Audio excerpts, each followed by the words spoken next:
Way up high in the Andes Mountains, an empire rose to unbelievable power, engineering a society that could go toe-to-toe with ancient Rome. But here's the thing, they did it without the tools we think are absolutely essential. Today, we're going to pull back the curtain on the secrets of the Inca, a civilization built on pure, raw ingenuity. And this is the central puzzle of the Inca, isn't it? They built one of the greatest empires in history, but they did it without the wheel, without iron, and without what you or I would recognize as writing. So it begs the question, how on earth did they pull it off? What did they have instead? To really wrap our heads around their genius, first we need to get a sense of just how big their ambition was. This wasn't just some kingdom. This was a sprawling empire, forged in stone, with a totally unique way of seeing the world. In their own language, Quechua, they called it Tawantinsuyu, which means the realm of the four parts. And it was huge. It was the largest empire in the Americas before Columbus ever showed up, stretching for thousands of kilometers right along the rugged spine of the Andes Mountains. And at its heart, what they considered the navel of their world was the capital city of Cusco. Now, when you look at this timeline, something really jumps out. Even though the Inca civilization got its start way back in the 13th century, its golden age as a true empire was incredibly short. From its huge expansion in 1438 to when the Spanish arrived in 1532, the empire itself lasted less than 100 years. It was this brilliant, blindingly fast moment in history. And this right here, this is the real head-scratcher. Just let this sink in for a second. We're talking monumental cities, a population in the millions, a massive territory, all managed without any of these basic tools. No wheels, no horses or oxen, no iron or steel, no alphabet. It just forces you to ask again, what was their secret?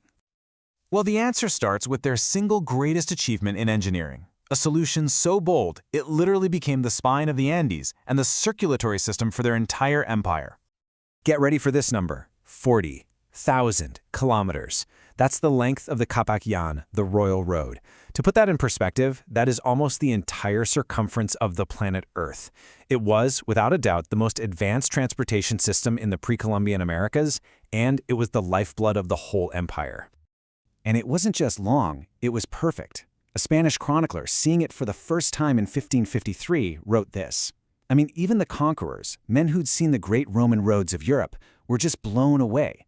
They knew they were looking at something on a completely different level. So how in the world did they conquer the brutal Andean terrain? With sheer, jaw-dropping cleverness. They didn't go around obstacles, they went right through them. They carved stairways straight into vertical cliffs, they built raised causeways across soggy swamps, and maybe most famously, they engineered these incredible suspension bridges out of woven grass to cross massive canyons. This wasn't just a road, it was total domination of their environment. And this road network had three absolutely critical purposes. First, it let armies move incredibly fast to any corner of the empire. Second, it let llama caravans haul goods all over the place, redistributing resources where they were needed. And third, it was a communication network that was faster than anything in Europe at the time.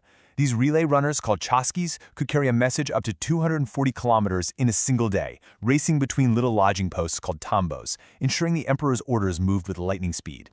But like any great piece of technology, this road system had consequences, ones its builders could have never imagined. Its purpose and its fate were about to take a dramatic turn.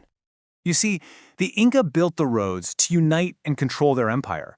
The whole network was designed for people on foot and nimble llama caravans. But for the Spanish conquistadors, these very same roads became the arteries of conquest. They were the perfect pathways to march their troops right into the heart of the empire and seize control. After the conquest, the road network just fell apart.